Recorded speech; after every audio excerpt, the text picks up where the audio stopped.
ഇംഗ്ലണ്ടിലെ രാജാവായിരുന്ന എഡ്വേർഡ് മൂന്നാമൻ തൻ്റെ കുഞ്ഞുങ്ങളെ പഠിപ്പിക്കുന്നതിനു വേണ്ടി ഒരു അധ്യാപികയ്ക്ക് വേണ്ടി രാജ്യം മുഴുവനും പരസ്യം പ്രസിദ്ധീകരിച്ചു.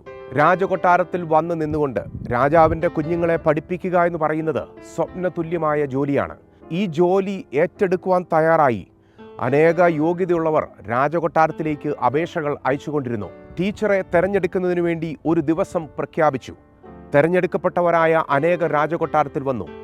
അവരുടെ കഴിവുകളെയും അവരുടെ കഴിവിൻ്റെ പരമാവധിയെയും അവർ പല രീതിയിൽ രാജാവിൻ്റെ സന്നിധിയിൽ അവതരിപ്പിച്ചുകൊണ്ടിരുന്നു. എന്നാൽ ഇതിലൊന്നും രാജാവ് തൃപ്തനായില്ല.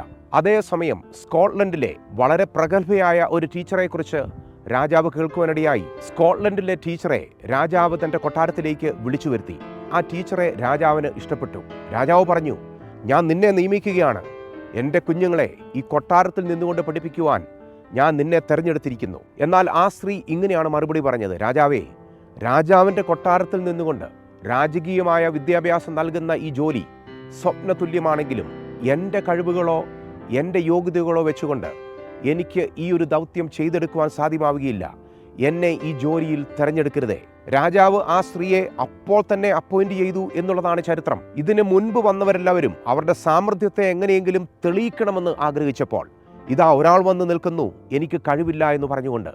രാജകീയമായിട്ടുള്ള അപ്പോയിൻമെൻറ്റ് ആ സ്ത്രീക്കാണ് ലഭ്യമായത്. നമ്മളൊരു ജോലിക്ക് ഒരാളെ ആക്കണമെന്നുണ്ടെങ്കിൽ, അല്ലെ നമുക്കൊരു ജോലി വേണമെന്നുണ്ടെങ്കിൽ, ഏറ്റവും ശ്രേഷ്ഠമായത് നമുക്ക് ലഭ്യമാകുന്നതിന് വേണ്ടി നാം അത് സ്വീകരിക്കുവാനും അത് കൊടുക്കുവാനും തയ്യാറാണ്. ഇന്ന ജോലി ചെയ്തെടുക്കുന്നതിന് വേണ്ടി അതിനപ്പുറം കഴിവുണ്ടെന്ന് എങ്ങനെയെങ്കിലും തെളിയിക്കുക എന്നുള്ളതാണ് നമ്മുടെ എല്ലാവരുടെയും ആഗ്രഹവും നമ്മുടെ ലക്ഷ്യവും അതാണ്. എന്നാൽ സ്വർഗത്തിലെ ദൈവം നമ്മുടെ ജീവിതത്തിൽ നമ്മളെ അനുഗ്രഹിക്കുന്നതിന് വേണ്ടി ദൈവം നോക്കുന്നത് നമ്മുടെ കഴിവുകളെയല്ല.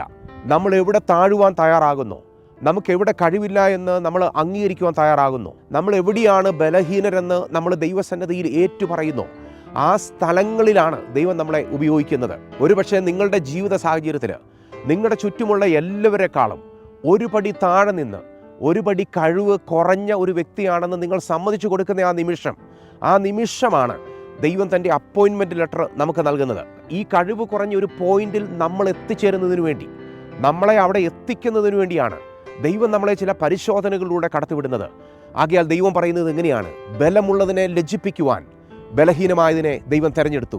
ജ്ഞാനമുള്ളതിനെ ലജ്ജിപ്പിക്കുവാൻ ദൈവം ജ്ഞാനമില്ലാത്തതിനെ തെരഞ്ഞെടുത്തു, ഇന്നും തെരഞ്ഞെടുത്തുകൊണ്ടിരിക്കുന്നു.